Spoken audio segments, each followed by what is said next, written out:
Sacrifices are being made everywhere in America except in Washington, D.C. In Washington, D.C., it's spending as usual. One conclusion is clear. Washington, D.C. just doesn't get it. They don't understand where the heart and the mind of the American people are at. Wow, that's a Republican saying that. Let's talk to him. What do you mean, wow? I don't just get that. What are you talking about? I think you could argue that the Republican Party is searching also. Okay, I'm going to let you. All right, here with us now, Republican representative from Indiana, Congressman Mike Pence. Congressman, thanks for joining us. You bet, guys. Good to be with y'all. I want to hear more about the statements we just ran, the clip we just ran of you, because you say Washington, D.C. doesn't get it. Expound upon that, if you could. Well, I just think you look around every kitchen table in America, Mika, and every small business in America, people are finding expenses they can put off. They're finding ways to tighten their belts. But here in Washington, D.C., it's really spending as usual.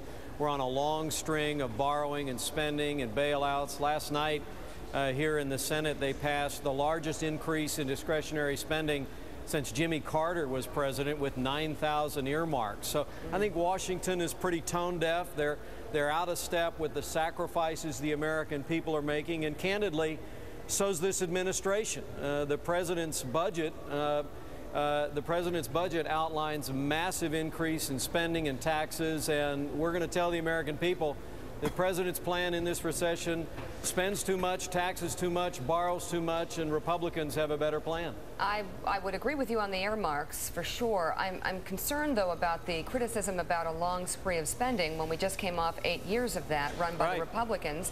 And I guess my question to you would be, if the administration wasn't passing the budget and the stimulus plan and all these other plans, wouldn't we be complaining that they're not doing enough to deal with the economic crisis we face? Well, it's important that Washington depart from the pattern of runaway federal spending of the last 8 years. You know, Joe knows I was one of the most ardent critics of the Bush administration and of my own party in Congress during a period where we ran up deficits and debt, we expanded entitlements, expanded the federal government's role in education.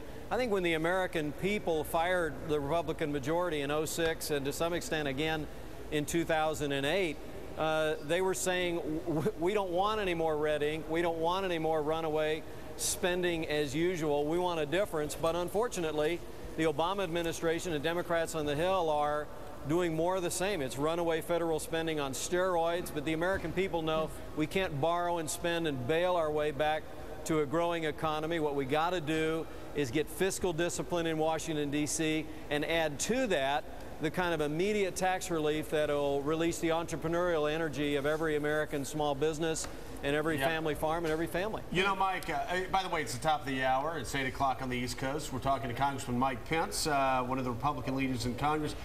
Mike, I want to follow up with what you said to Mika, because you're right. You were one of the few Republicans over the past 8 years that was restraining spending, or trying to restrain spending, when Thank you, Joe. Your own Republican president and leaders in the Republican Congress were spending as recklessly as Democrats ever have.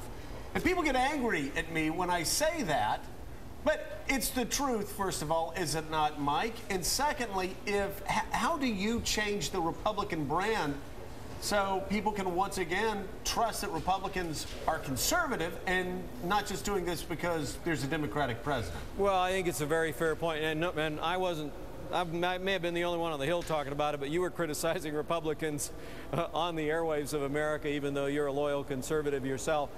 Look, the truth is, a lot of people thought 2006 the Republicans lost because of scandal, but the real scandal in Washington, D.C. was runaway federal spending under Republican control.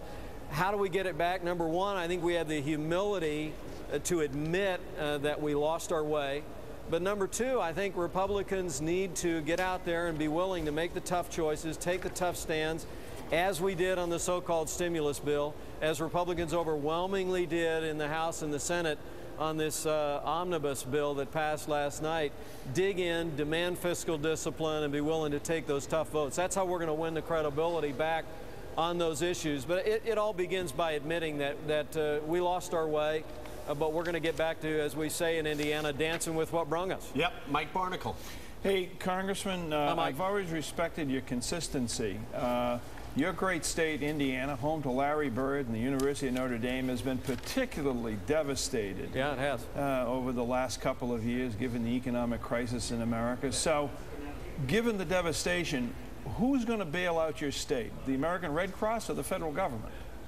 Well, let me tell you what, Hoosiers are resilient, Mike, but because of our dependency on manufacturing and to a large extent our dependency on the American automotive industry with domestic suppliers, Hoosiers have been distinctly hit. My district's been distinctly hit.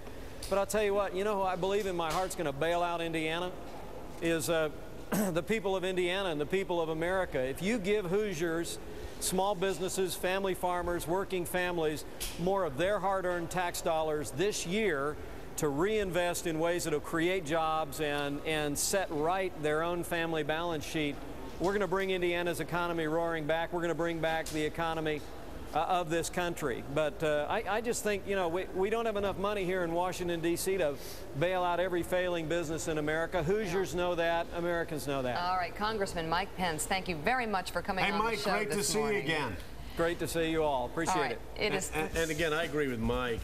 Thank God there are a couple consistent people here, and we have been bringing these consistent conservatives who went after George Bush and went after, you know, all the big pork spending bridge to nowhere projects.